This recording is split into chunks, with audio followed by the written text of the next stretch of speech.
And one more story is about the exploitation of the working place. I think it's everywhere we have exploitation. What will happen if you have the bad boss?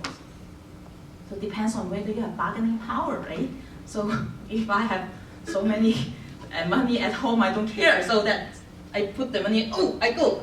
So, right? But for the migrant sex worker, they come for working, survival. Maybe they may not have enough bargaining power with the boss. They may keep their passport.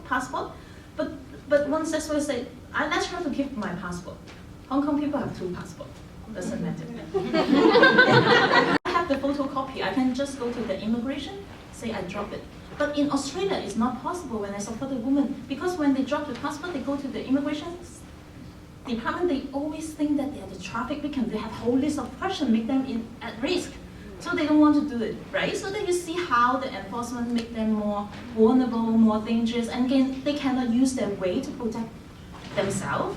So that is so important. We really recognize they are in the exploitive situation, but they can have the way to run away. So for example, before how the woman do this is when she is in the bad working conditions, she can just open the newspaper and call, so that, Jane, do you need beautiful, nice girl? So that, may I come for interview, right? So, and then she can ask the client to bring her there. But now, client is criminalized. The client don't want to have the personal relationship with you because they will become the John will be prosecuted, and he bring you to other working place. He will become the trafficker. Actually, when I was in Asia, a lot of really, really vulnerable women, they are rescued by the John. They are helped by the John to leave their place.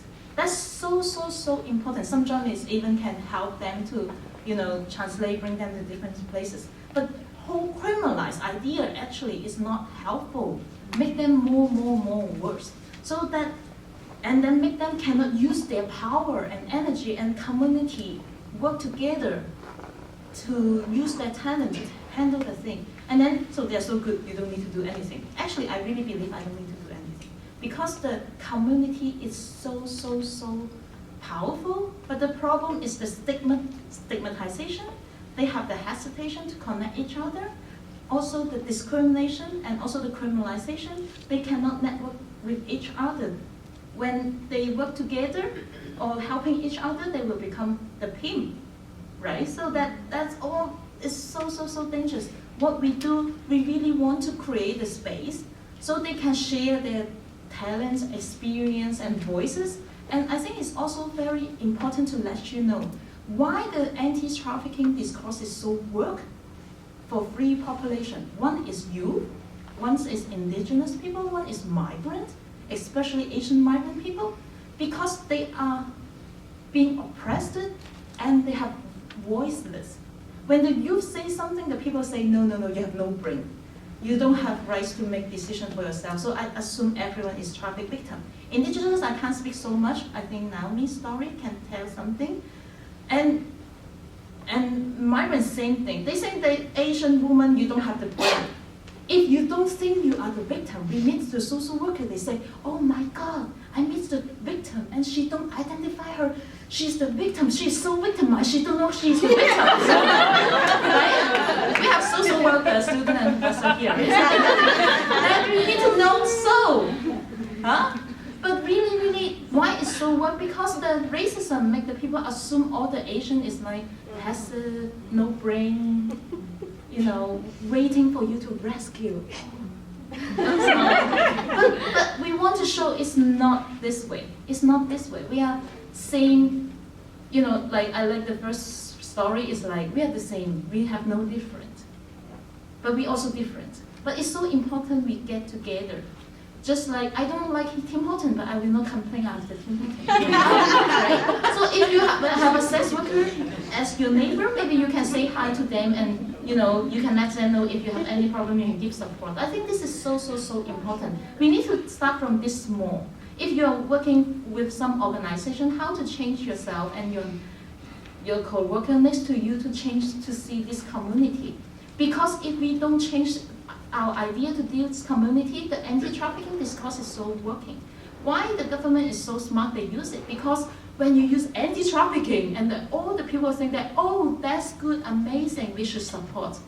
And they don't know what is the real purpose of whole campaign. But today, you're wonderful. Isn't that the church, right? Why they're working? Because they make everyone go back to their home to do something.